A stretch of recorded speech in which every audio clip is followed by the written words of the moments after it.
আচ্ছা বলো তো, গার্লফ্রেন্ড বয়ফ্রেন্ডের মাঝে সম্পর্ক কিরকম থাকে? বয়ফ্রেন্ড গার্লফ্রেন্ডের সম্পর্কটা হলো সবসময় একজন আরেকজনের খেয়াল রাখে।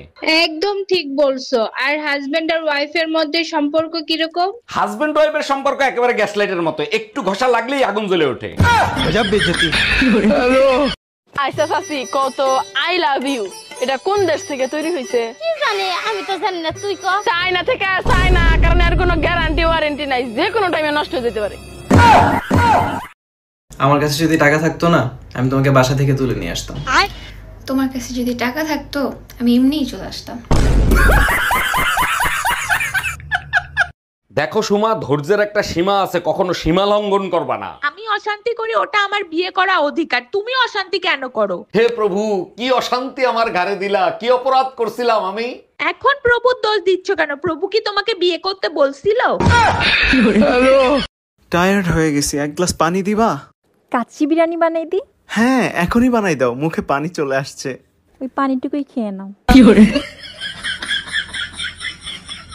অরুণ ভাই, প্রায় আপনি একা একা সুন্দরবনে যান, আপনার কি ভয় লাগে না? ভয়ের কি আছে, প্রকৃতি যে কতটা তাণ্ডব সহ্য করে সেটাই অনুভব করতে যাই। যদি বাঘ ভাল্লুক সামনে আসে তখনও কি আপনি ভয় পাবেন না? আরে ভাবি, যার ঘরে বউ শাশুড়ি আছে সে কি বাঘ ভাল্লুক ভয় পায় নাকি? তুমি ভয় পাবা কেন? তুমি তো শিবপাঞ্জির বংশধর, আগের থেকে গাছের মাথায় উঠে বসে থাকো। হ্যালো, এই শোনো, আজকে লক্ষ্মী পূজা, সন্ধ্যার আগে ঘরে আসবা, মা লক্ষ্মীর দর্শন করে ঘরে ঢুকবা। সে না হয় চলে আসবো, কিন্তু শুনছি অলক্ষ্মীর ঘরে নাকি লক্ষ্মী আসে না, তাহলে লক্ষ্মী পূজা দিয়ে লাভ কি? আরে বোকা, অলক্ষ্মী তাড়ানোর জন্যই তো লক্ষ্মী পূজা করা হয়, যাতে অলক্ষ্মী বাইরে চলে যায়। বলো কি, তাই নাকি? তাহলে ঠিক আছে, আমি সময় মতো পৌঁছে যাবো। এক মিনিট, এই ঘরে অলক্ষ্মী কিটা? আজ তুই শুধু বাসায় আয়। শোনো, পুজোর ছুটি দেশে 5 দিন, তুমি পুজো দেখতে যাবা কবে? শোনো, এবার সিদ্ধান্ত নিচ্ছি, যেখানে যেখানে পুজো হবে সব জায়গার পুজো আমি দেখবো। আমি বুঝি না, দেবী দর্শন করার দরকার একখান পুজো দেখলেই তো হয়, এত পুজো দেখে কি হবে? কারণ মা দুর্গা কোন কোন স্টাইলে অসুর বধ করে সেইটা দেখার জন্য।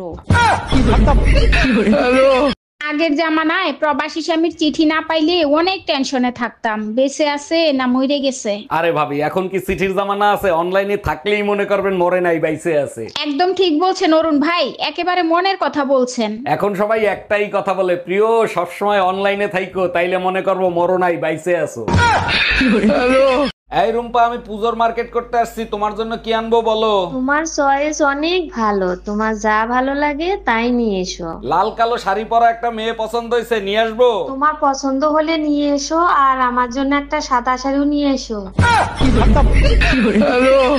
আইসা মা, যখন আমি এই বাড়িতে নতুন নতুন বউ হয়ে আসলাম, আপনি না আমার পাগলের মতো ভালোবাসতেন, এখন ভালোবাসেন না কে? ও মা, এখন আমি সুস্থ হয়ে গেছি গে।